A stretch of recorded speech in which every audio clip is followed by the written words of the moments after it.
It's the debate that's been sweeping the continent and divided many in the process. Gay rights in Africa. Is this the will of the majority, the political distraction, or simply the oppression of human rights? Do you personally dislike homosexuals? Of course, they are disgusting. Promotion of that in our country can never be accepted. Uganda's parliament has passed a bill which would criminalise people who identify as LGBTQ, with those found guilty facing up to 10 years in prison. We cannot ask Senegal to say tomorrow we legalize homosexuality and tomorrow is gay parade. They require help, obviously. For me, I think they are sick.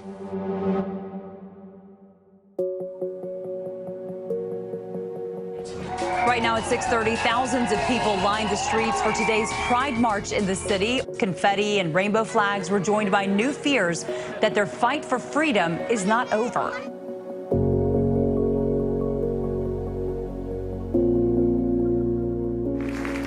Hello and happy Pride! On behalf of National Queer Theatre and Lincoln Center, welcome to the 4th annual Criminal Queerness Festival. Criminal Queerness Festival. Looking into it, I was like, no, it can't be criminal. Being gay is illegal in over half the countries in the world. We started the Criminal Queerness Festival with plays from countries where being gay is illegal. If you are an LGBTQ writer or artist, you can't produce your work. Right. You can't produce work about LGBT issues.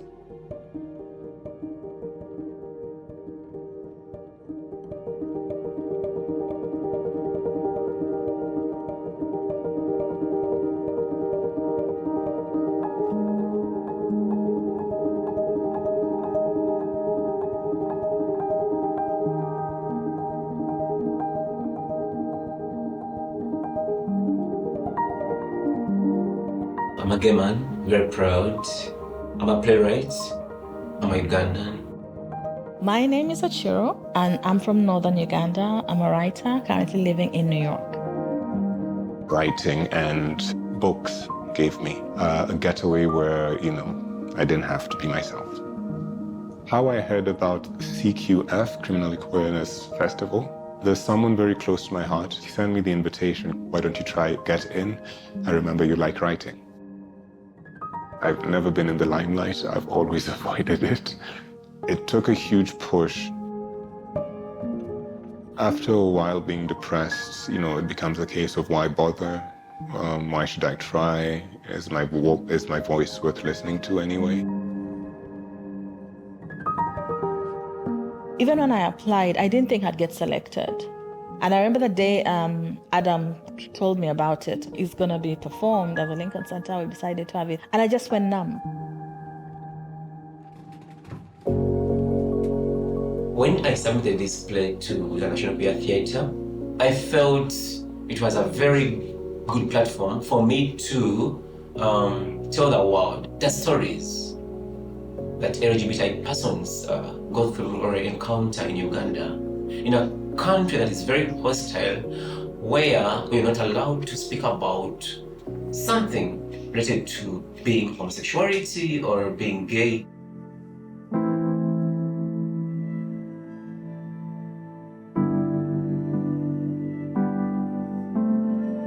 Why am I living in New York right now? I'm actually living in exile.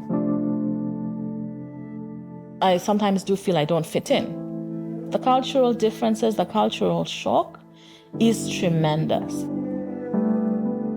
My work is so true to my homeland, whether it's about the goods, the bads, the uglies.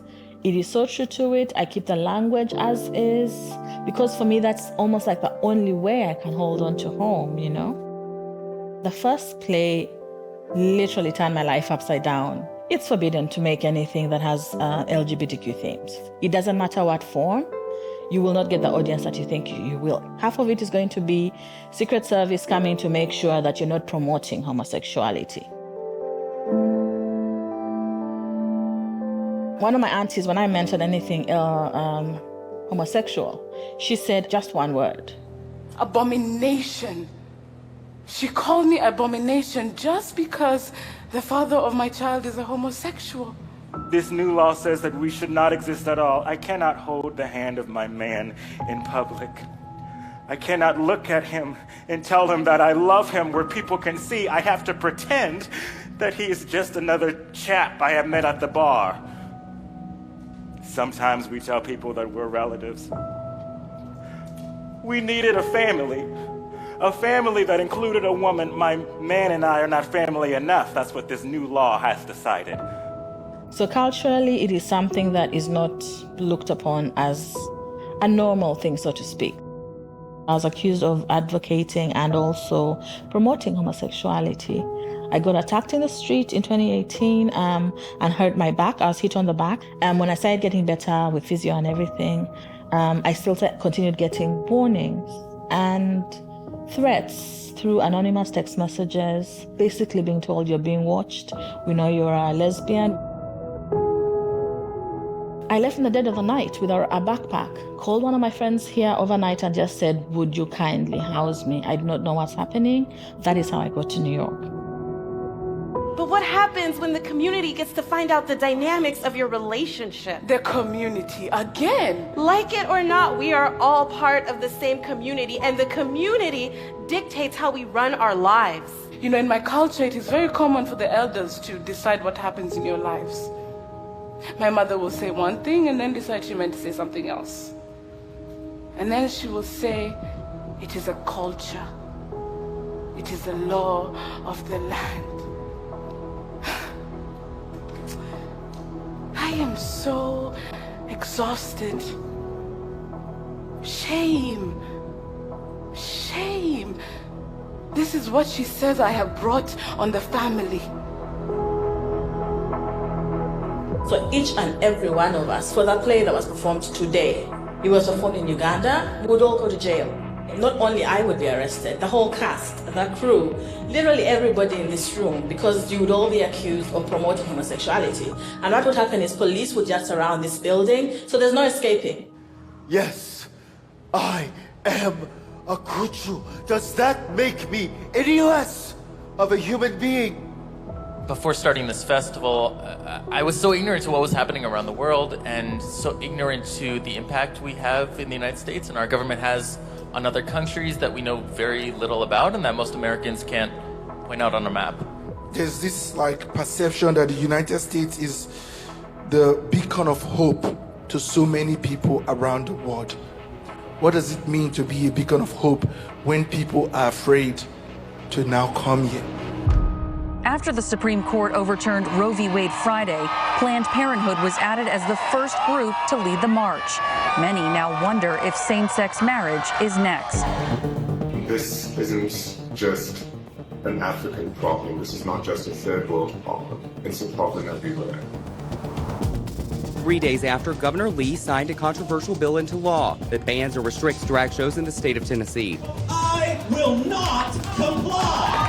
Ugandan activists say they will fight the law. It's not going to change us from being LGBT, it's not going to change us from being gay, it's not going to stop us. We are demanding from FIFA, from the Qatari government, that LGBT plus football fans who travel to Qatar to enjoy the sport are safe and protected and can be their authentic selves.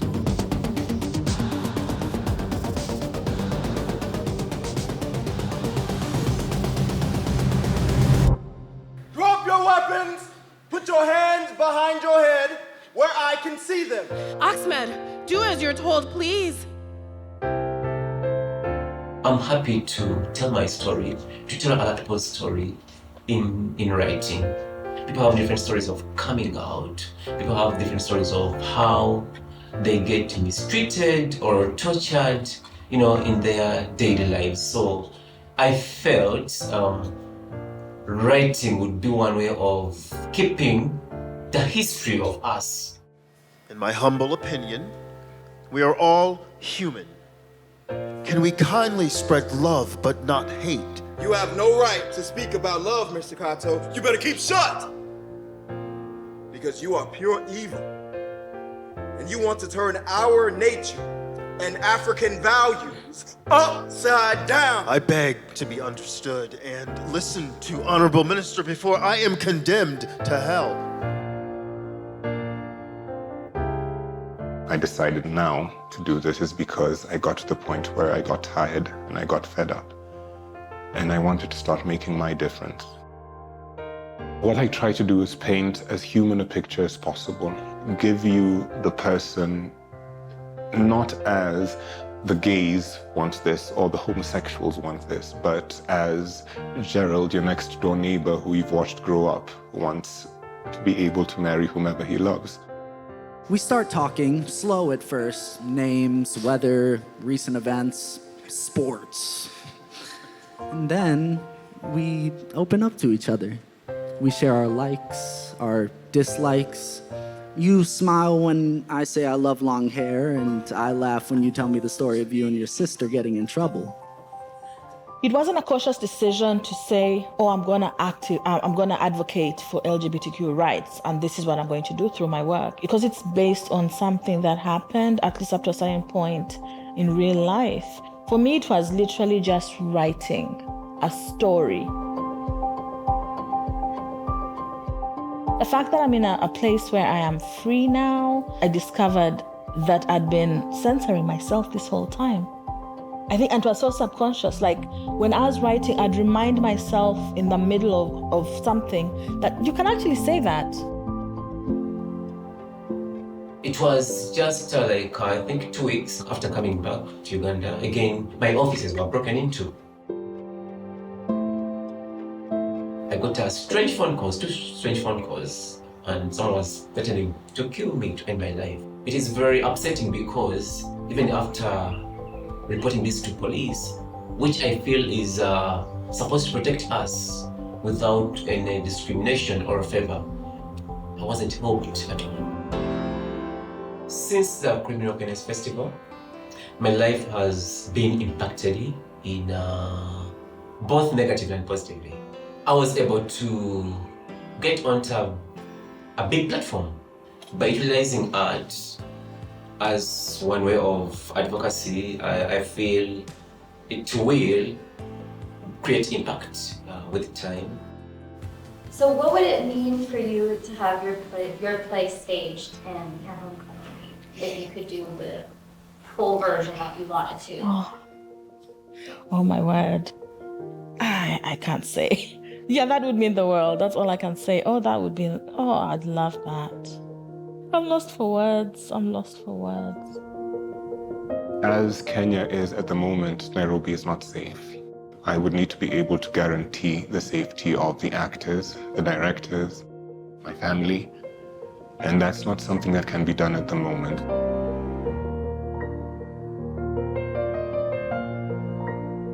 Use our art to combat this violence against our most vulnerable communities. We have a responsibility as queer people and as allies in the audience to honor our queer family around the world. And it's up to all of us to preserve this legacy. It's up to all of us to create a more queer and just future. Those safe spaces need to be created again. Finding these spaces, it's extremely difficult.